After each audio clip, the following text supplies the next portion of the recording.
ในที่สุด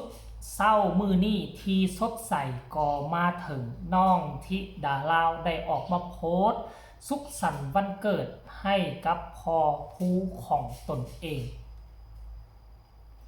สบายดี FC แฟนคลับทุกท่านกันแล้วกันมาพบมาพ่อกันคลิปนี้ท่านผู้ชมมีเรื่องเล่าดีๆเกี่ยวกับความผูกพัน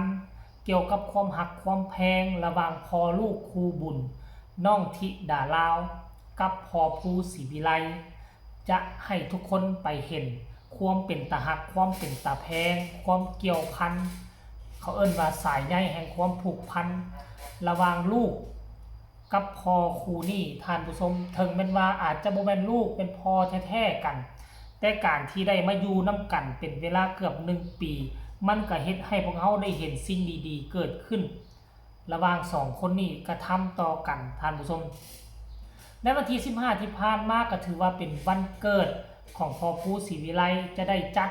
อยู่ที่ญี่ปุ่นไปเป็นที่เรียบร้อยแล้วมีการเป่าขอกเป่าเค้กมีการเซอร์ไพรส์กันอยู่ทั้งญี่ปุ่นแต่ว่าค่อยเชื่อว่าคันถ้าหากว่าพ่อผู้เดินทางมาฮอดนอนนาคาเฟ่ค่อยเชื่อว่าคงจะได้จัดกันอีกครั้งนึงแน่นอนเพราะว่าเห็นลูกสาวธิดาลาวกำลังเกี่ยมของควรเอาไว้เซอร์ไพรส์พอผู้ศรีวิไลของเพิ่นเด้ทุกคนเอ้ยเกี่ยมเซอร์ไพรส์เอาไว้เรียบร้อยแล้วต่างแต่ว่าพอผู้มื้อวานนี่คือว่าฮอดกรุงเทพมื้อเช้านี่บ่ฮอดกรุงเทพกรุงไทยแล้วซั่นเด้ฮอดบ้านด้วยความปลอดภัยแต่บ่ได้หมายความว่าฮอดบ้านตัวเองฮอดบ้านฮอดเมืองนั่นแหละเนาะหลังจากพอผู้โพสต์หน่อยนึงที่ดาราก็ออกมาโพสต์ทันทีทันใดว่าแบบนี้เลยทุกคนเนี่ยสุขสันต์วันเกิดขอให้พ่อสุขภาพร่างกายแข็งแรง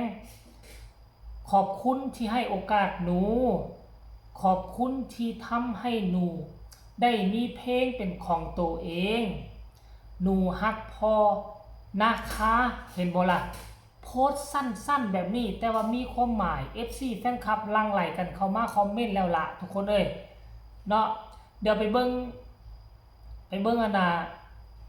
พอผู้ออกมาโพสต์ว่าจังได๋มื้อเช้านี่เนาะนี่นะ8 ชั่วโมงที่ผ่านมานั่นหมายความว่าแต่เมื่อคืนนี่พุ่นแหละถึงเมืองไทยโดยสวัสดิ์ดีภาพวาสันเดทานผู้ชมเนาะอันนี้ก็คือเรื่องราวที่มันเกิดขึ้นระหว่างความหักความแพงบางคนก็ว่าอ้าวเป็นลูกเป็นเต้าเขาแท้ๆเป็นอย่างคือบ่ออกมาโพสต์เคลื่อนไหว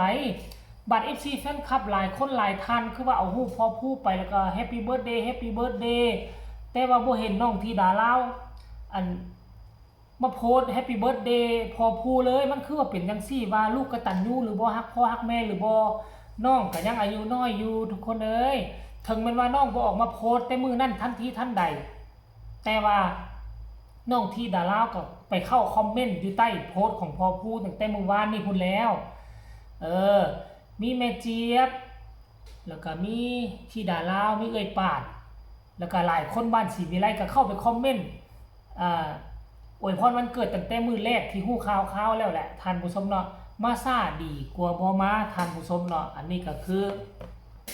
จากใจเด็กอายุ12 ปีที่มีต่อพ่อผู้คนนี้หอบเวียนมาฮอดอีกวาระนึงเข้าขึ้นอีกปีนึงแล้วเนาะแต่ว่าก็บ่เป็นอย่างครอบครัวก็สมบูรณ์เป็นที่เรียบร้อยมีทั้งลูกสาวมีทั้งลูกชายเนาะตรงกับตำราสร้างครอบครัวของไทยลาวบ้านเฮาเนี่ยท่านผู้ชมเนาะอย่างน้อยๆก็ยังมีลูกสาวถึงว่าจะอวยพรซ่าได้นึงแต่ก็ยังใครยังดีกว่าเนาะเพิ่นอวยพรเลยท่านผู้ชมเนาะเห็นห้อยยิ้มพร้อมกับรูปนี้เห็นบ่รูปนี้สุขสันต์วันเกิดพ่อเด้อว่าซั่นก็สิแม่นนะท่านผู้ชมเอ้ยบ่มีพ่อผู้ก็บ่มีน้องธิดาลาวเพราะฉะนั้นซ้ำเกิดใหม่ในวงการบันเทิงเกิดมาครั้งทับอิฐก็คือพ่อแท้ๆแม่แท้ๆให้เกิดมาครั้งนี้ก็ถือว่าน้องกำเนิดเกิดใหม่มีชีวิตใหม่ถ้าบ่มีพ่อผู้ศรีวิไลจบเฮาบ่ฮู้จักธิดาลาวและค่อยก็บ่ฮู้ว่าอยู่ทางเซโนมีเมืองมีบ้านที่มีชื่อว่าโพนหญ้านางคงจะเป็นเขตโพนเขตเนินภูภาษาไทยเนาะเขตเนินภูตัวนั้นคงจะมีเครือหญ้านางเต็มอยู่คนบู่ฮานเขามักตั้งถิ่นฐาน เอิ้นซื้อบ้านตามสถานที่นั่นๆมันคงจะเป็นโพนแล้วก็มีกกยานางมีเครือยานางคนไปเก็บไปกินหลายๆแล้วก็เลยย้ายหมู่บ้านมานี่ก็เอิ้นว่าบ้านโพนยานางค่อยคิดว่ามันน่าจะเป็นแบบนั้นแหละคันบ่มีพอผู้นี่เฮาก็บ่ฮู้จักที่ดาลาว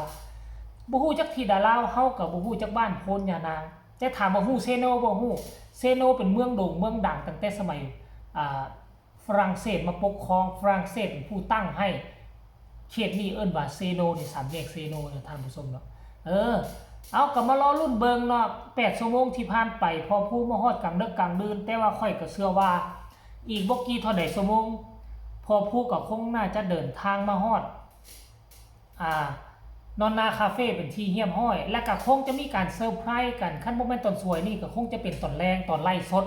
แรงนี่ต้องมวลระเบิดระเบ้อเนาะมารอรุ่นกันว่ามันจะมีเซอร์ไพรส์ใหญ่อีหยังบางอย่างบ่ของครอบครัวศรีวิไลรอท่าต้อนรับพอผู้ของเพิ่นเนาะหลังจากลูกสาวที่ดาราของทุกคนโพสต์อวยพรมันเกินให้พอ FC แฟนคลับกลับมา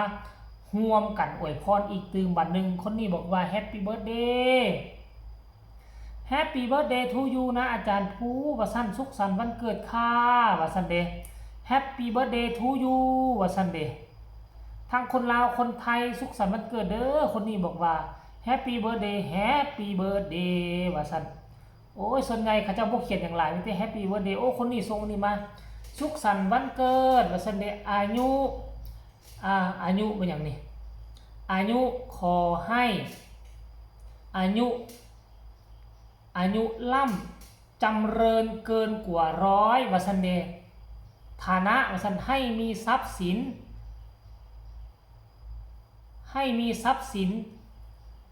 ใช้อย่างนี้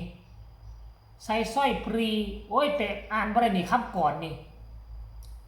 สิริวสันเดให้มีสิริมงคลความดีวสันยะสะนี้ให้สักอ่านบ่ได้เฮ้ยอันเป็นคำคล้องจองคำคมคำน่ะคำขวัญอ่านบ่ได้ได้ขอพานเป็นน่าจะเป็นพระอาจารย์ท่านผู้ชมมาเข้าคอมเมนต์อยู่ที่ใต้คอมเมนต์เนาะขอพานเด้อคอมเมนต์นี้บอกว่าสุขภาพร่างกายแข็งแรงร่ำรวยครับอาจารย์ผู้ว่าซันเดย์อาจารย์ผู้ถึงว่าจะบ่เป็นคนโด่งคนดังแต่ก็ถือว่าเป็นผู้หนึ่งเนาะที่มีลูกศิษย์ลูกหาหลายคนประสบผลสำเร็จฮอบปีเวียนมาก็มีหลายคนแสดงความเคารพนับถืออวยพรวันเกิดหนึ่งในนั้นก็คือลูกสาวธิดาลาวเฮาก็จะได้เห็นแล้วแหละความรักความแพงความสายใยแห่งความผูกพันของพ่อลูกคู่นี่ก็ขอให้ทั้งพ่อทั้งลูกมีความเจริญการงานราบรื่นร่ำรวยมี FC แฟนคลับมากหน้าหลายตาหาเงินหาคำได้หลายๆเพื่อมาสร้างฐานะครอบครัวบ่ว่าจะฝั่งไทยฝั่งลาวสำหรับคลิปนี้ก็เจบ่เล่าขอฝากฝังเอาไว้ซ้ำนี้ก็แล้วกันฝากกดไลค์กดแชร์อีกคลิปนึงสำหรับคลิปนี้ลาท่านผู้ชมไปก่อนสวัสดี